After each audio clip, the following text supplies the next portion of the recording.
So here the unit 3, the transportation problem. Firstly, I'm taking the topic for the transportation problem. Transportation, as you all know, it is a LPP also, where the objective function is to minimize the cost. Actually हम क्या करते हैं, transportation का क्या होता है काम, हम ये प्रॉब्लम क्यों पढ़ रहे हैं, इसलिए पढ़ रहे हैं क्योंकि जब बिजनेसेस में हम लोगों को कुछ चीज़ें, रॉ मटेरियल है, बाकी और चीज़ें हैं, फिनिश प्रोडक्ट है, सेमी गुड प्रोडक्ट है, इनको जब हमें एक प्लेस से दूसरे प्लेस पर ट्रांसपोर्ट करना होता है तो we have the transportation cost. तो इस ट्रांसपोर्टेशन को always a businessman wants to reduce, to decrease, to minimise. So for distributing the product from source to destination, fine. So we have to consider, we have to read, we have to study the transportation problem. दो तरह की transportation problem मिलेंगी, balanced and unbalanced. Balance problem वो होती है जो कि आपकी जितनी सप्लाई है उतनी ही डिमांड होनी चाहिए. अनबैलेंस्ड वो होती हैं जब आपकी टोटल सप्लाई टोटल डिमांड से वॉलेट करती है, दोनों बराबर नहीं होंगी. इसके मैं एग्जांपल तुम दोनों को बताऊंगी कैसे होते हैं. स्टेप्स क्या क्या है. सबसे पहले आपको इनिशियल बेसिक फिजिबल सॉल्यूशन निकालना है. This is for initial basic feasible solution. Then we have find optimal basic solution, and secondly we have to find the optimal solution. So the पहले इनिशियल सॉल्यूशन निकालने के लिए हमारे पास 4-5 method हैं. उसके बाद जब भी ऑप्टिमैलिटी हमें चेक करनी है, ऑप्टिमैलिटी का मतलब ये होता है कि जो आपने इनिशियल से सॉल्यूशन निकाले हैं उसके बाद भी कुछ रिड्यूस कॉस्ट हो सकती है क्या. तो जब अगर वो रिड्यूस कॉस्ट आ रही है इनिशियल बेसिक फीजिबल सॉल्यूशन निकालने के बाद, जो आंसर आपका आएगा, जो टोटल कॉस्ट आपकी आएगी, अगर वो कॉस्ट से कम है आपका, जब हम ऑप्टिमैलिटी बेसिक सॉल्यूशन के मेथड लगाएंगे तो वो होगा आपका ऑप्टिमल बेसिक सॉल्यूशन. ठीक है, तो ये होता है ऑप्टिमैलिटी, कि आपकी इनिशियल से कम कॉस्ट आ जाए तो वो आपका ऑप्टिमल होगा solution. So initial basic feasible solution के आपके पास 4-5 मेथड हैं. सबसे पहले north west corner rule. NWCR का मतलब नॉर्थ वेस्ट कॉर्नर रूल.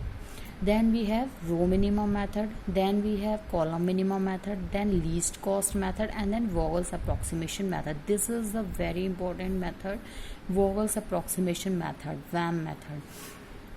इन पांचों में जो आपकी सबसे कम कॉस्ट, जो थोड़ा नियर टू ऑप्टिमैलिटी के करीब है, जो नियर टू ऑप्टिमैलिटी को चेक करती है, वो करता है आपका VAM method. So this is the very effective method. Otherwise NWCR and least cost is also very important. So here the structure for and transportation problem.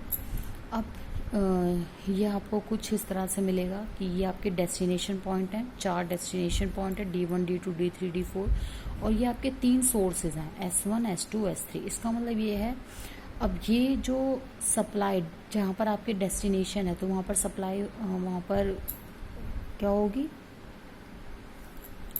यहाँ पर आपकी सप्लाई है और इधर आपकी डिमांड है. ठीक है, ये इंटरचेंज भी हो सकते हैं. पूरा क्वेश्चन मतलब किसी भी तरह का हो सकता है, जैसे यहाँ पे वेयर हाउसेज हुए, यहाँ पे ओरिजिन हुए, इस तरह से कुछ भी आ सकता है. सिंपली आपको ये चेक करना है कि ये दोनों पॉइंट, इन दोनों का टोटल, ये टोटल एंड ये टोटल, डिमांड और सप्लाई का, ये सप्लाई का कॉलम और ये डिमांड का कॉलम, ये दोनों इक्वल होने चाहिए. 40, 20 + 30, 90, 90, 90, okay. 20, 10, 30, 40, 70, 20, 90, okay. So this is the balanced problem. अगर ये केस इस तरह से होता है कि सप्लाई आपकी 80 है और ये आपकी 90 है, सो this is the unbalanced problem. अब इस अनबैलेंस्ड प्रॉब्लम को सॉल्व करने के लिए हम लोग क्या करते हैं, एक डमी रो और ऐड कर देते हैं. व्हाट वी ऐड, डमी रो और कॉलम. ये कैसे पता चलता है कि हमें रो ऐड करना है या कॉलम ऐड करना है.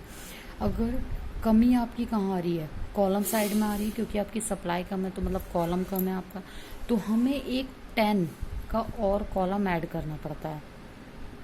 सॉरी, हमारी किधर आ रही है कमी, इधर 80 सप्लाई में, तो we have to add a more row. ठीक है, रो कैसे ऐड करेंगे, यहीं पर एक 0 0 0 0. डमी का मतलब हमें कोई वैल्यू नहीं पता कि कितनी इसमें वैल्यू जा रही है, मतलब कितनी सोर्स से डेस्टिनेशन तक वैल्यू जा रही हैं। बट हमें ये पता है कि यहाँ पर हमें क्या और ऐड करना है, 10 और ऐड करना है, तो तब जाके क्या हो जाएगी 90 90। Clear. So this is the balance and the unbalance problem. Unbalance problem को सॉल्व कैसे करते हैं, बाय एडिंग द डमी रो और डमी कॉलम। जहाँ पर भी वैल्यू कम होगी वो ही रो या फिर कॉलम उसके अकॉर्डिंग ही ऐड हो जाएगा। अब इसमें एक पॉइंट करने वाली चीज़ क्या है, m प्लस n माइनस 1। इसका मतलब ये है कि रो प्लस कॉलम माइनस 1 आपके अगर नंबर ऑफ एलोकेशन सेल के बराबर हैं तो वो नॉन डीजेनरेट सॉल्यूशन होगा, और अगर ये बराबर नहीं है तो ये डीजेनरेट होगा। This is a very big concept जिस पर बहुत असाइनमेंट और ट्रांसपोर्टेशन प्रॉब्लम बेस्ड है। सो आपको सिर्फ ये पॉइंट ध्यान रखना है सॉल्यूशन फाइंड करते वक्त कि नंबर ऑफ एलोकेशंस आपके रो प्लस कॉलम माइनस 1 इस मैथ रूल के अकॉर्डिंग ही होने चाहिए।